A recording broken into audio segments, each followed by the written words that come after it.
চাষিবার ক্ষেত্রে তো চাষিবার একটু নাম পরিচয়টা একটু বলেন তো। আমার নাম অমৃত বিশ্বাস, গ্রাম আমার বড়ুয়া। আচ্ছা, কি লাগাইছেন আপনি? বিজয় 51 লাগাইছে আর অন্য জাত লাগাইছি। আচ্ছা, বিজয় 51 জাত লাগাইছে, যাই হোক। তো একটু গাছের সিমটমটা আপনাদের একটু দেখাই।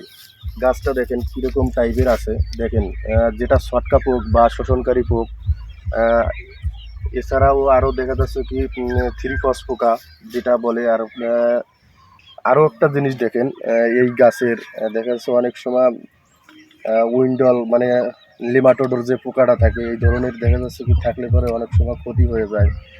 ডাউনি মেলেডু, পাউডার মেলেডু দেখা যাচ্ছে গাছের অনেক সময় সিমটম খারাপ থাকে। দেখেন গাছের পাতাগুলো একদম তাজা আছে। এদিকে একটু মারেন, দেখেন গাছগুলো একটু দেখাই আপনাদের। আসেন তো দাদা।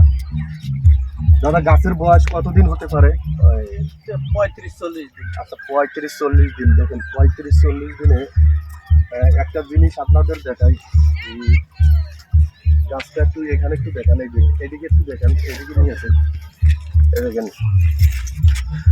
দেখেন প্রথম শুরু থেকে দেখেন শশাটা একটু দেখেন। দেখেন একদম মাটির নিচে বললে চলে শশাটা আসছে কিরকম। দেখেন এই যে একটা ফল, এই যে একটা ফল, এই যে একটা ফল, এই যে একটা ফল। তো দেখেন এই যে ফলগুলো দেখেন। হ্যাঁ, ফলটা একটু দেখান সবাই, একটু ভালো করে ধরেন ক্যামেরাটা।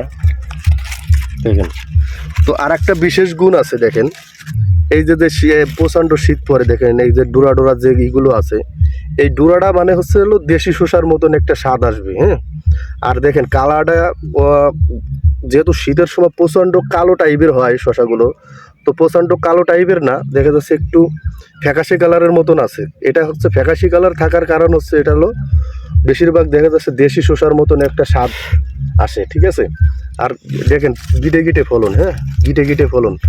তো এটা কি, এটা 3 দিনের ভিতর আবার ছিঁড়া যাবে অটোমেটিক। দেখেন 3 দিনের ভিতর এগুলো ছিঁড়া যাবে, বড় হয়ে যাচ্ছে অলরেডি। তো উইন্টার অ্যাগ্রোসিডের কোম্পানির পক্ষ থেকে আপনাদের সবাইকে অসংখ্য ধন্যবাদ।